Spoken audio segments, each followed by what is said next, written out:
देश के प्रधानमंत्री नरेंद्र मोदी के सफल सुशासन के 12 साल पूर्ण हुए हैं, जिसके तहत प्रगति पथ यात्रा को आयोजित कर विभिन्न तरह के विकास के कार्य किए जा रहे हैं।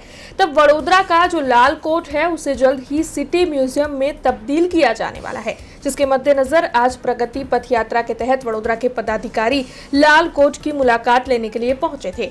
दरअसल जल्द ही विश्व के प्रवासियों को आकर्षित करने के लिए वडोदरा के लाल कोट को सिटी म्यूजियम में तब्दील किया जाएगा। तब गुजरात विधानसभा के मुख्य दंडक बालकृष्ण शुक्ल के साथ वडोदरा के मेयर गीताबेन मकवाणा, उनकी टीम, अकोटा विधानसभा के विधायक चैतन्य देसाई, साथ ही वार्ड नंबर 13 और 14 के काउंसिलर और अन्य कई पदाधिकारी जो है वो आज लाल कोट पर पहुंचे थे और लाल कोट को सिटी म्यूजियम में किस तरीके से तब्दील किया जाएगा, इस बारे में अधिकारियों और इंजीनियर्स के पास से ज्यादा जानकारी इन पदाधिकारियों की ओर से हासिल की गई थी। आज रोज अमे प्रगति पंथनी यात्रा एटले के अमे लालकोटनी विजिट माटे आव्या छीए। अमारी साथे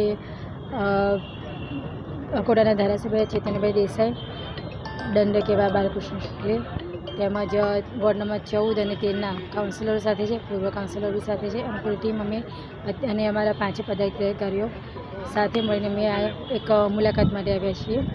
અને અત્યારે જે આપણું ગાયકવાડી ટાઈમની ઇમારતો છે એને જે આપણી ઐતિહાસિક ઇમારતોને આપણી જે ધરોહરો છે એને જાળવી રાખીને એક મ્યુઝિયમ બનાવી મ્યુઝિયમમાં પરિવર્તન કરવામાં આવી રહ્યું છે। તો એની અત્યારે કામગીરી ચાલુ છે અને ટૂંક સમયમાં કામગીરી પૂરી થઈ જશે। કામગીરી જોતાં તો લાગે છે કે મોટાભાગનું કામ તો પૂર્ણ થઈ ગયું છે, એટલે હવે ટૂંક સમયમાં પૂરું થઈ જશે। વિશ્વ નેતા, ગુજરાતના સપૂત અને છેલ્લા 25 વર્ષથી તેઓ દેશની અને રાજ્યની સેવા કરી રહ્યા છે। એક નવો વિક્રમ તેમણે કરેલો છે। સતત 12 વર્ષ સુધી ભારત દેશના પંતપ્રધાન તરીકે તેમણે જે કામ કરેલું છે તેના ઉજવણીના ભાગરૂપે આખા દેશમાં અલગ અલગ પ્રકારના કાર્યક્રમો થઈ રહ્યા છે। એવા જ એક કાર્યક્રમ જેનું નામ છે પ્રગતિ પથ, એટલે કે સ્થાનિક સ્વરાજ એટલે કોર્પોરેશન, રાજ્ય સરકાર કે કેન્દ્ર સરકાર દ્વારા જે પણ ખૂબ જ મહત્ત્વના અને સારા સંવેદનશીલ કામો થયા છે તેની એક સ્થળ સ્થિતિની વિગત મેળવી અને એની સાથે સાથે સાથી તમામ અમારા ચૂંટાયેલા પ્રતિનિધિઓ અને સંગઠનના મિત્રો સાથે અહીં આવ્યા છે। જ્યારે કોર્પોરેશન દ્વારા લાલકોટ ખાતે નવું સિટી મ્યુઝિયમ બનવા જઈ રહ્યું છે।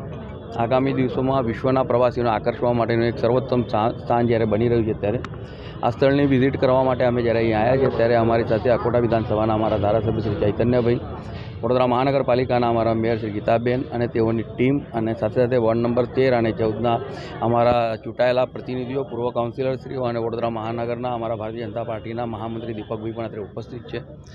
આ પ્રકારનું જે કોર્પોરેશન દ્વારા આયોજન કરવામાં આવ્યું છે, 45 કરોડના જંગી ખર્ચે જ્યારે એક સિટી મ્યુઝિયમ બનવા જઈ રહ્યું છે ત્યારે આ એક સારા કામ માટે થઈને હું કોર્પોરેશનના આખા ટીમને ખૂબ ખૂબ અભિનંદન પાઠવું છું। हमसे जुड़े रहने के लिए हमारे YouTube चैनल को सब्सक्राइब करें और नई वीडियो की नोटिफिकेशन के लिए बेल आइकॉन को दबाएं।